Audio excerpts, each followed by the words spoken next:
Yo, champ in the making. Welcome to Certified Pokemoments.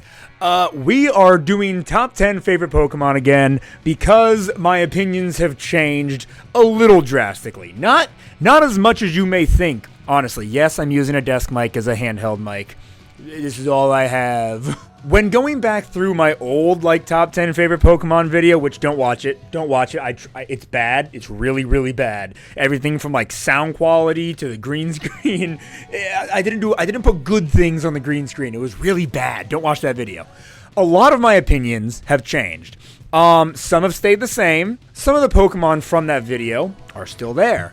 A lot are not. So going through this video, there will be points where I'm like, this Pokemon used to be here, or this Pokemon used to be a lot higher, and then he dropped down. It'll just be fun to compare and contrast, especially, again, because I don't want you to go back and watch that old video. It's not good. With all that being said, though, let's go ahead and jump into it by starting with number 10. So our number 10 spot is actually a Pokemon that used to be a lot higher. He was actually number 2 on the previous list. And that is Gallade. I still like Gallade so much. I have a lot of history with him, using him as in a solo playthrough of Pokemon Pearl or Platinum, one of the two. And I love his move pool. I love his unique typing. He is a really cool Pokemon. But I just have so much more love for others at this point. I don't have a lot to say about Gallade, and Gallade is sick. He will always be sick. I'd be shocked, actually, if he dropped out of my top 10 ever. But that's number 10. Let's move on now to number 9. Number 9 is Golisopod. Arguably the most intimidating bug-type Pokemon we've ever gotten. And I will be one of Alola Gen 7's biggest critics. But at the same time, they gave us so many cool Pokemon. Golisopod is probably one of the best they've given us. Vikavolt, who came pretty close to making this new list, is really high up there. Pokemon you'll see a bit later is really high up there. Gen 7 gave us a lot of cool Pokemon. And Golisopod, with the exception of maybe his ability, there's nothing bad about him. And even his ability isn't that bad. It's just like having the, red button or whatever item on him. I don't know. He could be so much worse is basically what I'm getting at. Because he's so high right now. He's just so high in the coolness factor. And that's what his placement boils down to. He's number 9 because I love him, because he's super cool and intimidating and strong. But there's really no other attachment to him than that. I mean, he was on my very first Sun and Moon team. And that's got to say something for him. He instantly stuck out to me as a Pokemon I knew I had to use. Number 9, by the way, used to be Porygon Z, which is really funny because I never even considered Porygon Z for this list. I had completely forgotten which Pokemon I put on my previous top 10 Pokemon list. Honestly, so many of them are different. Chandelure is no longer number 10. Porygon Z is no longer number 9. They're not even featured on this list anymore. It's crazy how things can change over time. I still love Chandelure, obviously. Super cool Pokemon. Same goes for Porygon Z, but I think Gallade and Golisopod needed these spots a bit more than they did. Number 8 is another brand new addition to this list, a Pokemon I never would have considered back then, that I love now, my boy Granbull.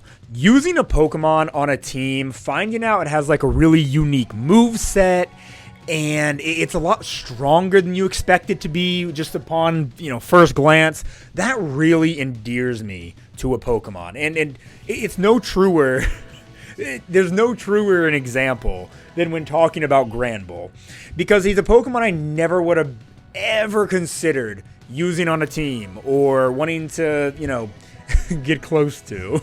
That sounds weird. Then he gained the Fairy type. And now suddenly, I'm interested. I'm locked in on this Bulldog. I like Fairy types. I'm just going to... They're cool. A lot of them turned out really cool, like Clefable. I had considered for this list just because I love Fairy types so much. Florges wasn't really considered for the list, but is another cool Fairy type. Getting back to the diverse moveset of it all. Things like Outrage, Close Combat even. He can get a lot of the Elemental Fang moves. A deep, diverse moveset, like I said, really endears me to a Pokemon. I really hope I'm not getting too close to the camera. My head keeps getting cut off. It's probably been cut off for the majority of the video.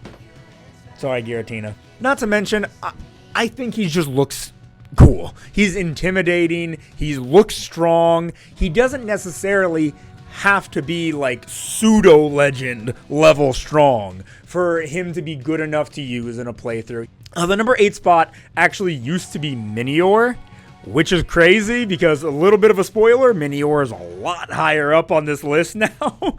In fact, I made Minior my entire mascot for the channel at this point, so you can probably guess where this Pokemon's going to end up. But that's number 8. Number 7 is an interesting one because it used to be number 4, and it dropped down a few places, but it is still on the list, and that's the guy right next to Granbull, Toxicroak. Toxicroak is one of those Pokemon. Toxicroak is similar to Granbull, where I wanted to use it on a random playthrough of, I think it was Pokemon White, and just because why not? I'd never used a Toxicroak before. I wanted to use a unique Pokemon. Fighting poison, really unique type. I love it. And I wanted it to be special, though. I bred it so it would have Sucker Punch, the perfect nature, and whatever ability I wanted. It was the poison touch ability. So I bred it specifically for all that. I sent it into Pokemon Platinum. Like, I specifically restarted a game of Platinum with Infernape, for, you know, I like Infernape, played through the entire game up till the fighting type gym, got the Drain Punch TM, doing all of that, playing through all that game, just so I could put that TM on my Krogunk to use in Pokemon White. On top of that, I should have said this when I was talking about the breeding earlier, I even went through Heart Gold to get a specific Hitmonchan, that new Bullet Punch, so I could breed it with the female Krogunk to get the baby Krogunk that new Bullet Punch. I went through so much effort to build this Toxicroak exactly how I wanted it. And that just like seals the deal for me, as I will love this Pokemon for the rest of my life.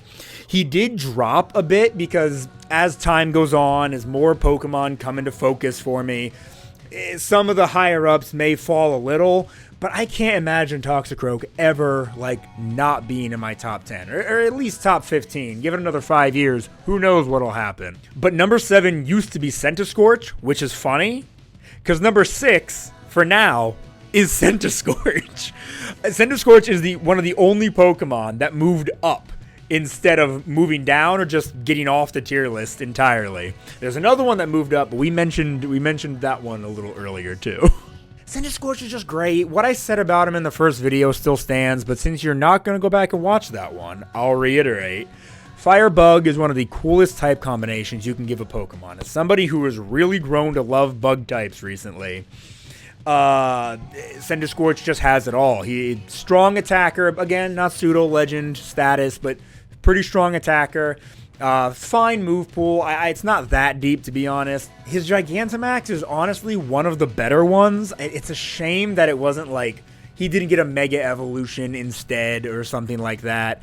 I don't ever want Centiskorch to get a new evolution, by the way. Centiskorch is perfect the way he is, and I cannot wait for Gen 8 Sitting Cuties, because he will definitely be on one of these shelves eventually. And I will stand by what I said in the last video too, in the last top 10. Centiskorch is better than Volcarona. Maybe not battle prowess wise, but for me, design wise, Volcarona is great. I don't want to sit here and just crap on Volcarona. That's not what I'm trying to do. Volcarona is amazing. But as far as fire bug types go, Centiskorch just like edges it out a little bit as being the cooler bug. I love this guy. Previously, number 6 was Flygon, which is, again, hilarious because like Porygon Z, I never even would have considered Flygon for this new list. I was shocked to see it when I just rewatched the video.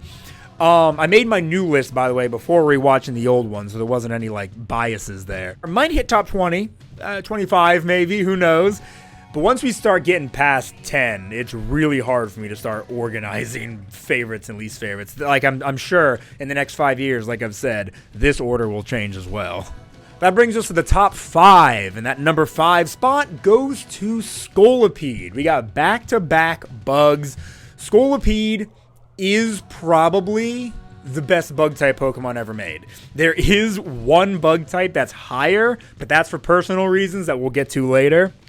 Scolipede, just looking at it, this big centipede horse thing, you really can't get much better than that, in my humble opinion. Bug Poison may not be the most unique type combination we've ever seen on a Pokemon, but everything from its shiny to its stats, which are pretty good, it gets the speed boost ability, that's pretty freaking good. It's just an all-around really good Pokemon. I'm trying to think of like a better representation of how cool bug types can be in Pokemon. And besides like Golisopod, it's really hard to think of a better cool bug representation than Scolipede. Scolipede, though, is more than just cool. As a guy who would totally be a bug type gym leader, if I had to choose, Scolipede would be the Pokemon I would ride around on like a steed. That's how I would get from place to place. This fast bug, and it might not be fast to start out, but you get a couple speed boosts. This thing's zooming. This is your personal taxi service. Oh gosh, I want to learn how to draw so bad. I want to draw myself riding a Scolipede. It'd be so fun. The bottom line is, just love the guy, and that's why he's number 5. Number 5, by the way, used to be Appleton. I totally forgot about Appleton when making my new list. Still love him. He's probably like number 11 now or something like that. I know I just said that earlier with a different Pokemon, but like, oh gosh, Appleton is my big round boy, and I love him, but just barely didn't make the list, sadly. Number 4 is Breloom. Good lord, how could he not be on my previous list? Well, I'll tell you why. Because I hadn't used him in a playthrough yet. Remember that playthrough of like Brilliant Diamond I said I used Granbull on? I also built this not insane, it's a pretty normal set for a Breloom. I built a Breloom from the ground up, right? I wanted to make sure he had Technician, and so he could use a really strong Bullet Seed. And I gave him like Rock Tomb and Mach Punch and Spore. Oh, this is just such a good Pokemon because he does it all. Breloom is just built to be really cute, but also really strong. And I love that like balance that it has there. Truthfully, it's hard to even put into words how much I really like this Pokemon and how much I loved using him in a playthrough. I'm a big advocate for like not using the same Pokemon over and over and over when you start new playthroughs of new games or whatever. I like to experience different Pokemon, ones that I've never been able to play with before. Breloom, though, is like right on the cusp of like, I want to use this guy every single playthrough. And honestly, I don't even think I can say that for the top 3 spots of Pokemon. I love them. I love them more than Breloom, but Breloom is the ultimate, like, I want you on every team sort of Pokemon. And the other 3 are, like, more mascot-y. Breloom is just like, that's my guy, you know? He is just my boy, and I want to travel the world with my boy. Number 4 used to be Toxicroak, by the way. He dropped a lot, as you already know, but that's fine. I still love the guy. Number 3 is good old boy Parasect. Parasect is a Pokemon that like 2 years ago, maybe like 3 years ago, I barely cared about. They were just kind of like an inside joke with myself that I had about him. And then the more I use him in battle, the more I think about him a lot. I just love this zombie mushroomed crab so much. He's adorable to start off with. A fun typing too. He's bug and grass. Terrible typing. Times 4 weak to flying and fire, and in Gen 1 only, poison. But like, I don't care. I don't care about that at all. Throw a Focus Sash on him, use Spore, and you're good to go. You're fine. So one of the main reasons I love Parasect so much, it mainly harkens back to like pre-COVID times of me being in college. Sorry, I had to grab something. Being in college and going to lunch with a friend. On our lunch break, we went to Chick-fil-A, but before that, we had a little bit of time, and so we stopped at the Toys R Us that used to be there. It's gone now, right across the street from the Chick-fil-A. And I got one of those little like Mega Blocks Pokemon, and I got a Paris, because you don't ever see Paris merch, and I wanted the more rare Pokemon. I was building him inside the Chick-fil-A, and one of the waitresses comes up, and she's like, "Oh, hey, look at that, you're building a little Pokemon, that's adorable." And I'm like, "Yeah, it is adorable." And we start talking, and my friend's like, "Oh, well, you know, yeah, the Pokemon's fine, but I like Star Wars, that's my whole thing." And she's like, "What, Star Wars? Pokemon's way cooler." And that felt pretty good. I was like, "Yeah, it is way cooler." So she ends up walking away, the conversation ends. I say to my friend, I'm like, "Man, Paris here is a little lady killer, huh?" I never ended up seeing that girl again, by the way. That was my one and only interaction with her ever. But I started just referring to Paris as Lady Killer. And one day I wanted to use Paris on a team. And that Paris evolved into Parasect. And since I spent more time with Lady Killer the Parasect, my love kind of transitioned more to him. And now I just really, really enjoy this Pokemon because of that random real-life happenstance that happened in a Chick-fil-A. Hopefully that story didn't come out too clunky. I'm really bad at telling stories from memory like that. But it just goes to show that, like, the most random thing can give you such attachments to other things you never had attachments to before. Gosh, that was a horrible way to put that. Regardless, Parasect is number 3 because he is a good boy, my little lady killer, and I love using him every opportunity I can. I had a shiny one in Pokemon Legends Arceus, and boy, do I wish he learned a physical grass type move. That's good, because he doesn't. Why doesn't he? He's a physical attacker. Come on, help Parasect out a little bit. He doesn't need to... I don't know if he even needs a Mega Evolution or a regular evolution or anything. Just, like, help him. Help him.